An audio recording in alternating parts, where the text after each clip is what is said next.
it's Clo Bare. Welcome back to my channel. Today we are going to talk about credit card debt, how to pay it off in a step-by-step approach, but also we're going to talk about some of those alternative methods that people often associate with paying off debt, like consolidation loans, credit card refinancing, borrowing from our 401k, and all that good stuff. So we're going to dive right in, but before we do, be sure to hit like on this video for the YouTube algorithm and hit that subscribe button as well if you are into listening and learning about money.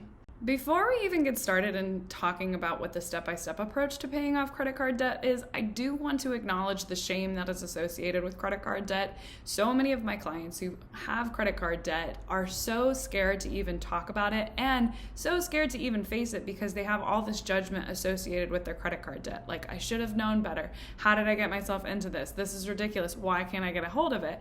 And I just want to say right now, stop. It's okay. Most of the United States population has credit card debt. You are taking a first step by even watching this video or reading the post. And ultimately, today is the first step of your journey. And today, after today, everything's going to get better from here. So give yourself a pat on the back for even deciding to tackle the issue of your credit card debt. And we live in a society that bombards us with how we're not enough and loves to sell us the solutions on issues that aren't really actually solutions. There are multi-billion-dollar companies that are paid to figure out how to make us feel insecure and then how to sell us the solution. So don't feel bad for your credit card debt. It happens, and we live in a society where it's super normalized and everything is commercialized and every solution comes in the form of a credit card swipe. So don't feel bad, let it go. So many people have been there, and feeling guilt and shame about it isn't going to help you get out of credit card debt. In fact, it might actually prevent you from getting out of it because you don't want to face it. So let it go. I'm proud of you for taking the first step. My dog Logan is proud of you for taking the first step, and you should be proud of yourself too because we're getting started on this journey. So I'm proud of you. Let's do this. The very first thing that I want you to do in order to start your journey on getting out of credit card debt is I want you to think about what your why is. Why do you want to get out of credit card debt in the first place? Does it really matter? How is your life going to be different when you are debt-free or when you have no credit card debt? Spend some time thinking about this because the why is what's going to bring you back every time that you want to give up or every time you decide, screw it, I'm just going to pay for this with my credit card even though I don't have the money. The why, get as specific as you can because you want to be able to read this and get excited about that life that you want. So spend some time working on that why. Got your why? Good. Now we're going to list out all of your debts, including your interest rates and including your minimum payments. You need to understand the full picture of your financial being before we can really get started on tackling this debt. I will leave a link to the Vertex Debt Reduction Calculator spreadsheet that I love. It's amazing. You can put in all of your different debts, all the different interest rates and your minimum payments and what you're actually contributing to it, like your additional payments on all that.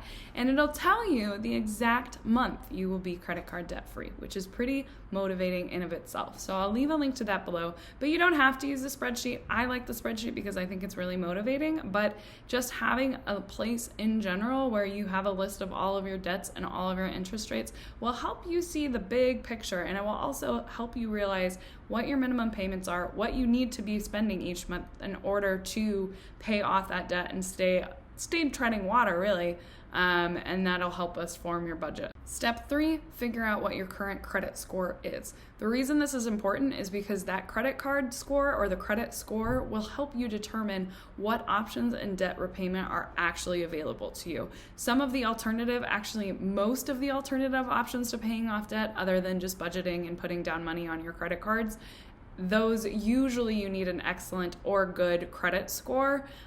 So you'll be able to see if these alternative routes are available to you.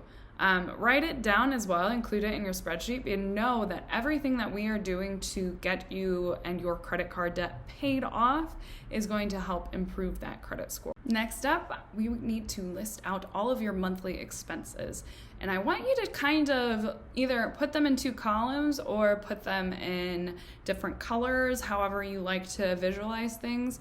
But you'll want to make a list of your essential expenses, meaning your mortgage or your rent, your utilities, your grocery bill, your cell phone bill, the things that you have to spend money on every month, your student loan, and your minimum payments on your credit cards. That needs to be a number as well.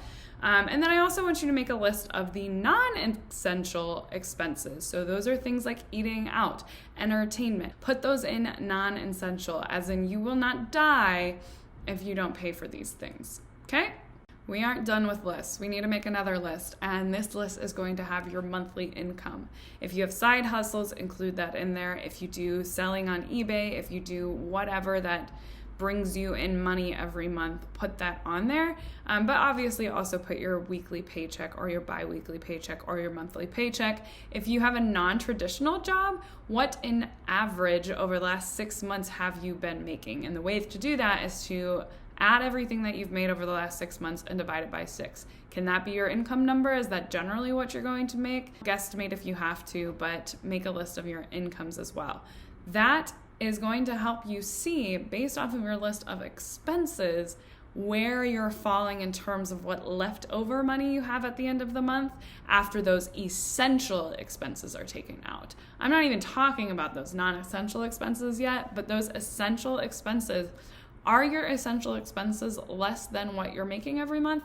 They should be. Hopefully they are. If they are not, we have a much larger problem, and you're going to either have to start making more money with a side hustle, asking for a promotion, getting a better job, or figuring out some other way to bring in more money. But if they are more expensive as well, it is possible that you're listing an essential expense in there that is not an essential expense. Take a look at that. If your essential spending is more than what you make every month, that's an issue, and we're going to have to address that. Those 2 lists are going to be the basis for the next step, which is create a budget. And we knew this was coming. You knew this was coming. I knew this was coming, but you have to make a budget. It's kind of like your plan to get out of debt. And without it, how are you going to know how you're actually going to approach paying off this debt? Are you just going to keep making the minimum payments and hope that everything works out? That's not a great plan. What I would say is take a look at your monthly income, subtract your essential expenses, and then you see that number that's left over there, figure out how much of that money you can start dedicating to, in addition, additional payments to your credit card debt. Yes, of course, you'll want to put some of your non-essential expenses in there as well, but see what you can live without. See what you can start cutting. Are you spending $200 a month on eating out? Can you make it $100? Can you make it $50 instead and use eating out as a special occasion or reward? Take a look at those and really do some soul searching. Figure out what in there are you able to cut out in order to get out of debt and start living a life that is more aligned with what you truly want. I have another video specifically on how to make a budget, so I'll leave a link to that below. And then I also have a blog post on how to make a budget and how to make a values-based budget if that's something that you're into as well. So I'll leave both of those links below. But the whole point of the budget making process is for you to identify where you have resources that you may not have thought were resources because you thought they were just fixed expenses in your budget, and deciding and figuring out how to rededicate those resources to paying off that debt faster. Bonus tip that I'm a huge fan of is create a yearly budget as well. If you have goals and you know that every year you want to put a certain amount on your debt, a yearly budget is a great way to stay on track and keep seeing those numbers and readjusting the monthly numbers based off of your yearly budget. The reason that I like is it helps me stay motivated personally, but it also will help me see when I overspend in a category in a month and then how I need to adjust my number in order to still meet my yearly goal. Which brings me to our next step, which is make some goals. This is a long process. Paying off credit card debt, there are no simple, easy solutions, and then bing, you're just out of credit card debt. You need some goals to help keep you motivated along the way, and you need some baby goals so that you can celebrate your goals as you progress and as you succeed. And once you know those goals, make a sticky note with those goals on it and put them everywhere. Put it on your fridge so that every time you open your fridge, you see your debt-free goal. Put it on your mirror so that every time you go to the bathroom, you see, okay, I'm going to put $2,000 this month on my credit card debt and I'm going to do it. Like, make sure that you know your goals and you're looking at those goals daily. And while you're at it, look at your why daily too, because when you visualize that ideal life that you can have when you have control over your finances, that is one of the biggest motivators. And if you use that Vertex debt calculator payoff date, knowing the exact date when you are paid off of your credit card debt is one of the hugest motivators. And what's nice about that credit card debt tracker is that as you continue to put extra money on that debt, then you will see that date get closer. It'll automatically adjust the date so that you can constantly be thinking, oh my gosh, I just put $1,000 and saved myself a month of credit card debt. So definitely take a look at that spreadsheet and definitely make some goals, because those are the things that are going to keep you going when you want to give up. So before we end today, I do want to talk about some alternative routes to paying off credit card debt. One of the first is credit card refinancing, or using zero transfer cards to move your debt over to a zero transfer card. So essentially you are lowering the amount of interest that you're paying on a loan, sometimes all the way down to zero. This is a good option for people with good credit, especially excellent credit is usually the people who qualify for this. The benefits is that you could pay off your debt with 0% interest within 12 to 18 months, because that's usually the special is you have 0% interest for the first 18 months of having the card, or first 12 months of having the card.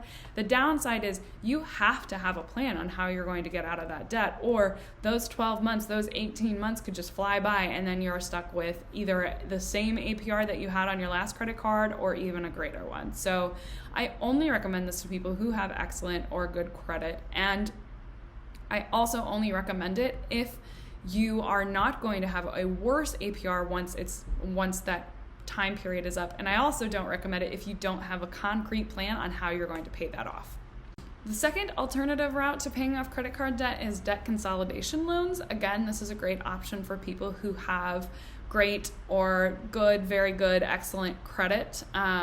This usually will get you a lower interest rate. They're also called personal loans, and sometimes you can get a much better interest rate on the debt, as well as a plan for when you're going to be debt free. It will wipe out your credit cards. A couple of things that are nice about this option is that you can see if you pre-qualify within minutes on the internet. The other nice thing is that's not going to be a ding against your credit. And if anything, if you do then apply for a loan, there will be a ding on your credit once you officially apply. But once that payoff happens, where the debt consolidation loan pays off all your credit cards, you'll usually see an increase in your FICO score, because you now have one large debt and your credit is freed up elsewhere. The drawbacks of doing this is that if you don't address the behaviors behind why you got into credit card debt in the first place, this frees up your credit card. So you have the opportunity to get right back into credit card debt while also having this huge loan that you're paying off. So I don't recommend it unless it's something that you have a concrete plan in place to pay off that debt. You do not use credit cards in the interim of while you're paying off that debt.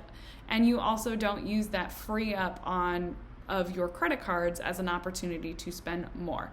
I think it's really important that you address your spending behaviors before you consider this option. And then if you do feel confident in your spending behaviors and in your ability to have a credit card that has or that has credit available to you on it, then it's something worth looking into. I also would say, do not pursue this option if you can only get it with a secured loan.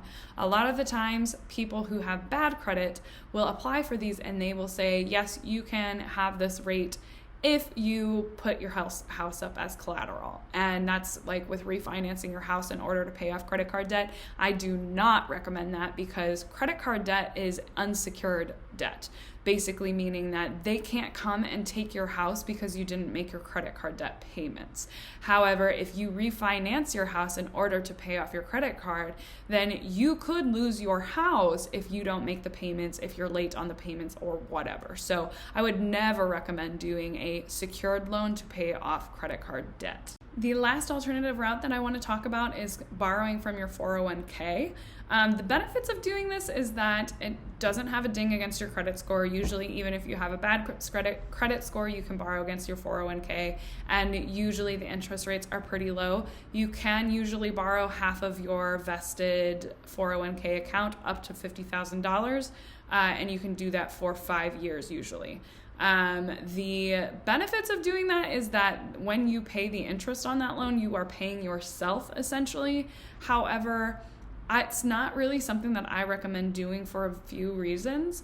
Your 401k account is tied to your employment. So if you lost your job, you would usually have to pay back that loan within 60 days. And if you don't pay that loan back in 60 days, then it will be considered a withdrawal from your retirement, and then you will be penalized 10% of that loan, and you might also have tax implications that you then have to pay as well at the end of the year.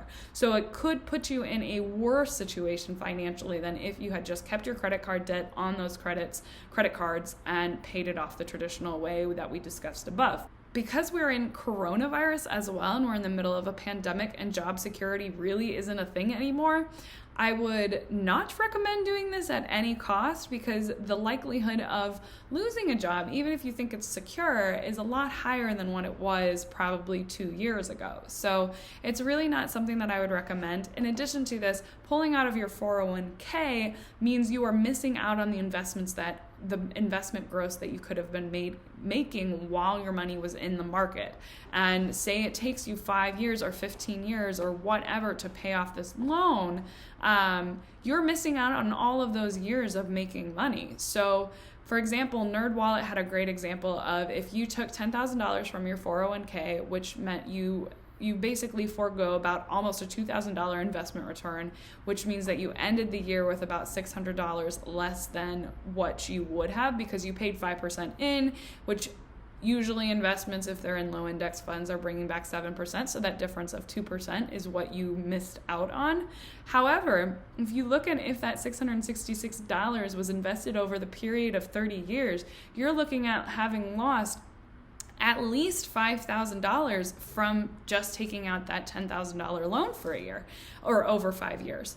So if you look at it that way, when you borrow $10,000 from yourself, you are actually spending almost $5,000 in missed income that you could have made from keeping that invested, which means that the interest rate on that loan was over 50%. So that's insane, and that's not something that I would recommend. So that's pretty much it. That's the step-by-step guide to paying off your credit card debt. Figure out your why, know what your interest rates are, know what your total debt picture is, make a plan by listing your expenses and listing your non-essential expenses versus your essential expenses. Cut back and make a budget so that you can start paying off that debt early, and make some goals so that you can stay motivated along the way. There are also the alternative routes that we discussed, where if you do have excellent or good credit as well as a repayment plan and you've addressed your spending behaviors, there are options like refinancing your credit card or using 0% transfers to go over to a new credit card, borrowing from your 401k, and applying for debt consolidation loans. If you'd like to read the whole post, I will put that link in the comments below. But if you have any questions, feel free to leave them in the comments. I always respond. And as always, hit that like button if this is something that you liked and thought was helpful. And hit that subscribe if you want to keep hearing from Clo Bare about money. So thanks for watching, and I hope you guys have a good one.